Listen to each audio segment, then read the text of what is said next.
Antonio Conte is under pressure at Chelsea, but does he deserve more credit?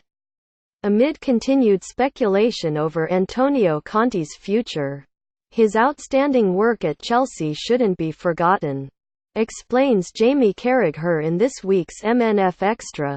I have to thank the fans. Chelsea head coach Antonio Conte told Sky Sports after his team's 3-0 win over West Brom on Monday. They showed me great support because they are reading speculation and rumors about me. To feel this atmosphere around me is very important. It's very important to feel that people appreciate my work here in Chelsea. Quote, Conte clearly appreciated the affection he received from the Stamford Bridge support. After back-to-back defeats had ramped up the media attention on his future at the club. Watch highlights of Chelsea 3-0 West Brom. Watch highlights of Chelsea 3-0 West Brom. But shouldn't everyone be giving Conte more credit for his work at Chelsea over the past 18 months? There's no doubt for me. Conte has done a super job. Jamie Carragher told MNF Extra. His points total since he came to England is only bettered by Pep Guardiola, and that says a lot about him as a manager. Only Pep Guardiola's Man City have more points than Antonio Conte's Chelsea since summer 2016. Last season Chelsea blew everyone away. To be so far ahead, not only of the best clubs in the country, but some of the best managers in world football, showed what a top manager Conte is. It remains to be seen whether you class this season as a success or not. If they can finish in the top 4 and lift a trophy, that is success. Considering how competitive the top 6 teams are in the Premier League. Even if Chelsea only finish in the top 4, that's still been a great 2 years, in which he's taken them from 10th, which admittedly was a false position, won the title and given them Champions League football before he goes. Quote, earlier this season, Conte called Chelsea's 2016-17 title win a miracle, given the problems of the previous campaign, when the title defense of Jose Mourinho's reigning champions unraveled. The records set by Chelsea on their run to the title and the difficulty they've found in keeping pace with the big spending Manchester clubs this season. There is evidence to support Conte's feeling his side overachieved. I didn't think they'd win it, said Carragher. They had no European football, so I felt they would contest for it. But I thought Manchester United and Manchester City would be too strong. And with Conte, like Guardiola, coming into his first season in the Premier League, you always think they're not used to the league. So Chelsea did overachieve. Quote, to be so far ahead, not only of the best clubs in the country, but some of the best managers in world football, showed what a top manager Conte is. Jamie Carragher. So how did Conte pull it off?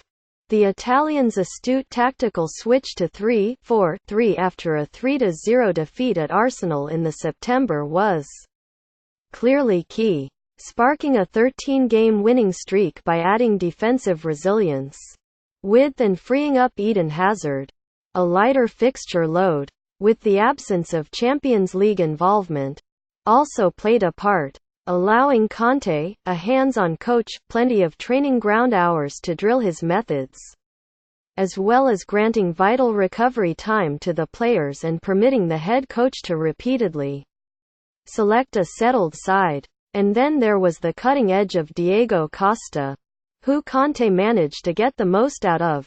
Despite off-field issues, Chelsea ranked just 5th for expected goals (XG) last season, but thanks largely to the 20-goal striker's clinical finishing, the Blues finished second top scorers. The overperformance from their XG total of 56 to their actual goal haul of 85 was the largest gain in the division, and Costa's goals were worth 15 points more than any other players. Diego Costa scored decisive goals for Chelsea in 2016-17. Yet the difficulty in repeating those elements, combined with the significant strengthening of the opposition, has proved problematic for Conte and Chelsea during their title defence. With Costa sold to Atletico Madrid, summer signing Alvaro Morata has been unable to make the difference in the same way. Chelsea still rank comparatively lowly for XG, the lowest of the Big Six, but Morata has the second worst clear-cut chance conversion rate of frontline strikers at those clubs. His 10 Premier League goals have been worth just 4 points. Over the past 2 seasons, Chelsea's expected goals total has been among the lowest of Big Six teams. But in 2016-17 they outperformed those figures. In a bid to boost Chelsea's attacking threat, Conte, unimpressed by backup forward Michy Batshuayi, has experimented with playing Hazard up front alongside Morata in a 3-5-2 and even given the Belgian a lone striking role on occasions. But it's not just at the top end of the pitch Conte has been forced to tinker.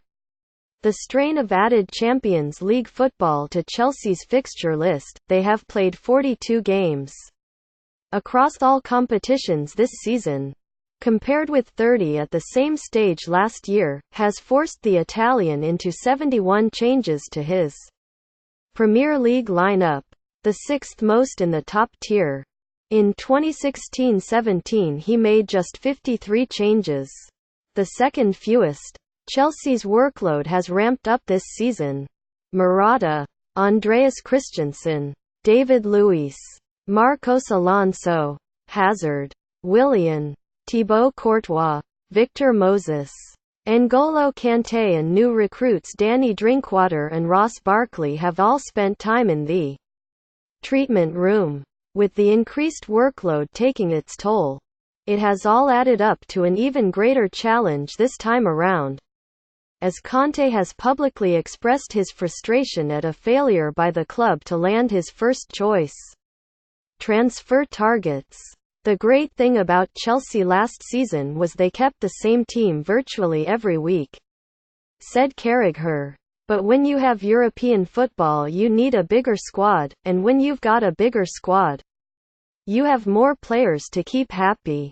So you change the team more. When you haven't got that midweek fixture, your players are training properly for a full week of great build-up.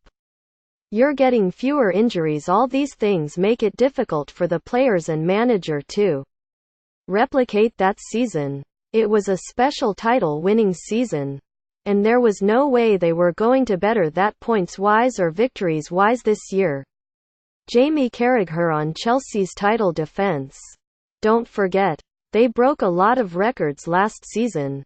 It was a special title-winning season, and there was no way they were going to better that points-wise or victories-wise this year. On top of that, there's no doubt they lost something with captain John Terry going, with what he was like around the training ground and in the dressing room. And of course they miss Costa. There are few strikers who can do what he does. However, while people say Conte could have managed that situation better, Costa caused a lot of problems and it will have been difficult for the manager to forget about him. Not wanting to play in a title run-in. If you're in Conte's position, you're not going to accept that. It's then up to you to replace him with quality. Antonio Conte felt securing 3 points was the most important thing as they returned to winning ways after back-to-back defeats with a 3-0 win against West Brom at Stamford Bridge. Antonio Conte felt securing 3 points was the most important thing as they returned to winning ways after back-to-back defeats with a 3-0 win against West Brom at Stamford Bridge. I do think Morata is a good player, although it hasn't quite happened for him for whatever reason. But he's not yet at the level of Costa. But Chelsea as a club are different now and I don't think they can compete in the transfer market with the Manchester clubs. They can't go head-to-head for the really top players like they did maybe 10 years ago. when Roman Abramovich first came in. It can't just be a case of Conte saying, "I want him." That will be a frustration for Conte, but I think every manager in world football has to get used to the idea that managers aren't buying whoever they want. People behind the scenes, who are at the club for a lot longer than the managers, are now having a bigger say. That's the way the game is going. Quote, with Friday's FA Cup fifth-round tie with Hull City followed by a Champions League clash with Barcelona and consecutive away trips to Manchester United and Manchester City, Chelsea are entering a crucial stage of the campaign. It could be a defining 17 days for their season. But whatever the outcome, Conte's work at Chelsea since the summer of 2016 deserves respect.